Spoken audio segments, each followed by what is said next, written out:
da Parashá, como falou no Fone Hadid, do Rim Abaim, e a gente está na Parashat Tzav. Parashat Tzav é a Parashá que fala da continuação dos korbanot, dos sacrifícios. A gente falou semana passada do vegetarianismo.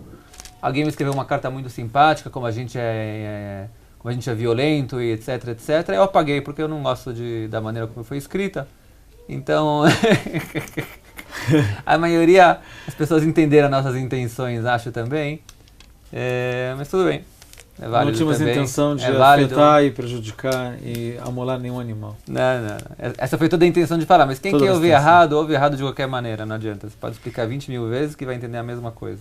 Na Parashat Tzav é a continuação da Parashat dos Korbanot. E aqui é interessante que traz, na verdade, seria a nomeação do Aaron como Cohen. E o Tekes, né, a cerimônia, é uma cerimônia grande que é feita aqui, etc. E trazem o Shemen HaMishcha, que é o óleo para ser untado o Aaron, e ele coloca o óleo em cima no Aaron, vai escrever Moshe Bnei Aaron, vai Bishem Kutanot, vai Ergor Otam Avnet, e colocou as roupas do sacerdotismo neles.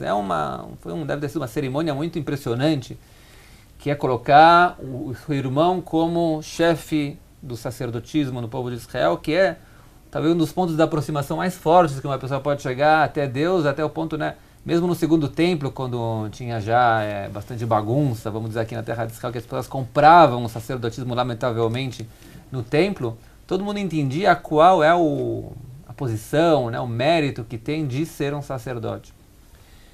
Na verdade, eu me lembro que, se eu me lembro bem, o Midrash já fala que da onde o Aaron recebeu o sacerdotismo, e talvez a gente pode conversar um pouco sobre isso também, e talvez essa divisão que teve entre o Moshe como o líder e o Aaron como sacerdote. Qual a posição de cada um e como um completa o outro, e talvez o que a gente pode aprender desses dois como uma amizade eterna entre dois irmãos.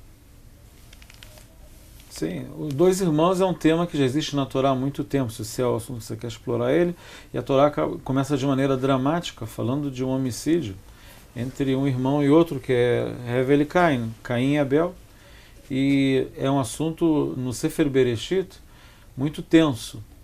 Os irmãos na escolha de Am Israel entre Ismael e Yitzhak, Isaac e Ismael, é muito tenso. Teve uma expulsão dentro de casa, que Ismael sai, um irmão que sai de casa. Outros irmãos posteriores, Yaakov e Esav, e Jacó e Esaú, também muito tenso, com ameaças.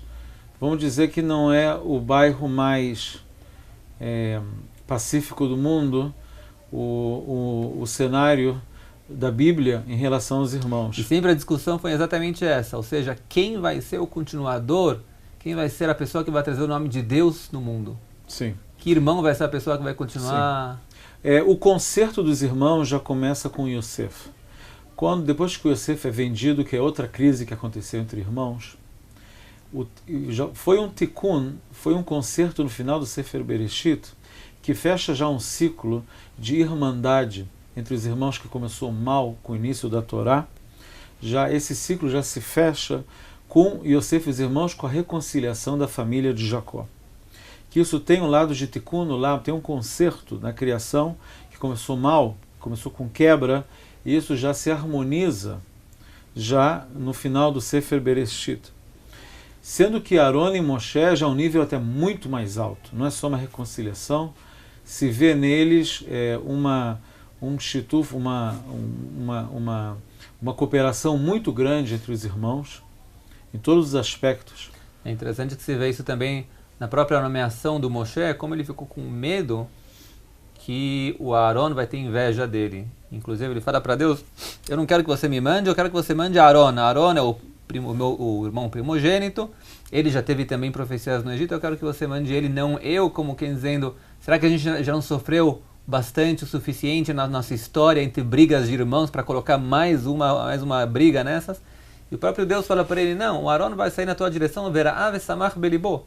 Ele vai estar contente com a tua nomeação. A gente já passou dessa fase de cada um pensa que a sua posição social dentro da religião é o que vai marcar a verdadeira posição perante Deus. Ou seja, a tua posição perante Deus depende se você está fazendo a tua tarefa.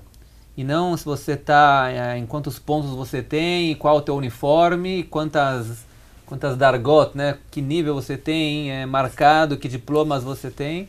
E sim, você está fazendo o que você é capaz de fazer da melhor maneira possível perante Deus ou não. Sim. E acho que isso Aaron entendeu muito bem. Moshe tinha medo que Aaron não entendesse, ele também entendeu. E no final das contas, talvez, isso que o Midrash já traz também no começo da Parashá, no começo do Sefer Shmot, que por mérito que o Aaron entendeu essa mensagem, ele recebeu o sacerdotismo agora. Sim. É engraçado que nos primeiros 7 dias da cerimônia de inauguração do Mishkan, Moshe, ele é o que exerce todas as funções de Kohen Gadol. Ele faz os korbanot. No 8º dia, depois que Aaron foi ungido com óleo, e os outros os filhos dele, os 2 filhos, os 4, que na verdade foram 2 filhos, nos primeiros 7 dias, Moshe é o que exerce todos os tafkidim. Existe um tmidim, existe um korban que foi feito nos primeiros 7 dias, que eles são de manutenção do Mishkan, que ele foi feito. E realmente, então existe uma avamina, existe uma situação a priori que Moshe seria o sumo sacerdote. Mas realmente esse tafkid foi passado para o Aaron. Isso também mostra esse lado que a gente não tem, não existe um motivo verdadeiro de você invejar outra pessoa, porque cada um tem o seu papel. A gente uma vez abordou algo parecido quando a gente falou de Korah. Korah invejou o sacerdotismo de Aaron. E a gente trouxe a história do Rav Zusha, do mestre racídico Zusha, que ele falava, que das mantras que ele falava, quando eu chegar no Shamayim, não vou me perguntar porque não fui Moshe Rabbeinu, vou perguntar porque não fui Zusha. Que isso é a grande pergunta para a pessoa, se você conseguiu ser você mesmo. Se apesar de todas as convenções sociais, você conseguiu ser quem você teria que ser. E isso é uma questão muito importante, aparece muito no que você levantou sobre irmãos. Porque em irmãos o perigo é muito maior, porque eles nasceram no mesmo cenário, no mesmo background, dos mesmos pais, eles na mesma doutrina, no mesmo ambiente, no mesmo tipo de educação. Então pode passar pela cabeça deles que um tem que desempenhar, talvez um papel que o outro teria que desempenhar.